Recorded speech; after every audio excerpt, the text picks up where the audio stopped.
Hewlett Packard Enterprise, of course, the company we know as HPE, has updated its Juniper Networking portfolio now that they're actually merged together. They've acquired.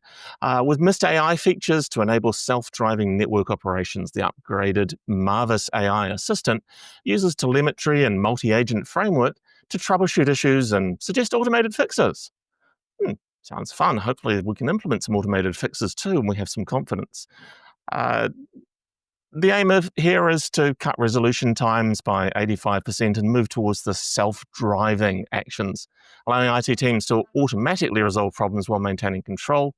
And using large experience model with Marvis Minis predicts and prevents performance issues in collaboration tools. In data centers, Marvis integrates with Apstra for network insights and service automation, and together with HPE OpsRamp, these updates provide AI-powered monitoring and automation across hybrid, multi-cloud, and on-premises environments. Are we moving to AI ops for all of our networking, Tom? Do we still need junior and maybe senior engineers? We do. This is actually the topic of the podcast that we released this week, the Tech Field Day podcast. We talked to Sunalini at Juniper, HPE Juniper Networking, specifically about agentic AI and the fact that it really is needed in networking. Here's one thing that you have to understand about the current state of operations in networking. It has gotten insanely complicated to manage all of these different devices, in part because we now have more data than we ever had in the past.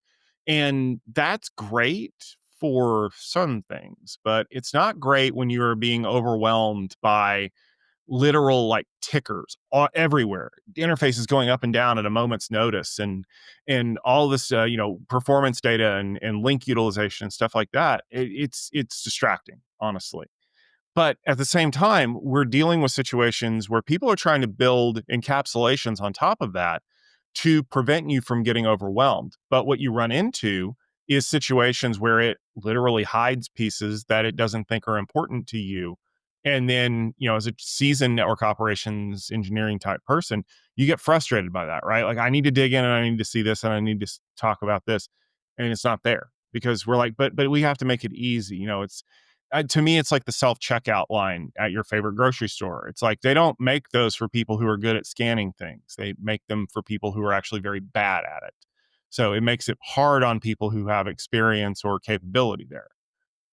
That's where an AI agent comes in, right? So to extend that metaphor, if you will, the AI agent is like an application on your phone that you use to scan all of the items in your cart as you're buying them, so that when you get to the front to do the checkout, you just download the information to the register and the register says, okay, you owe us this much money. There's no, part by part kind of thing that you have to deal with there. And HPE Juniper Networking, formerly Juniper Networks, has a huge advantage in this area because they've been building Marvis for years. They were building Marvis before they got acquired by Juniper. In fact, that's one of the reasons why Juniper bought them.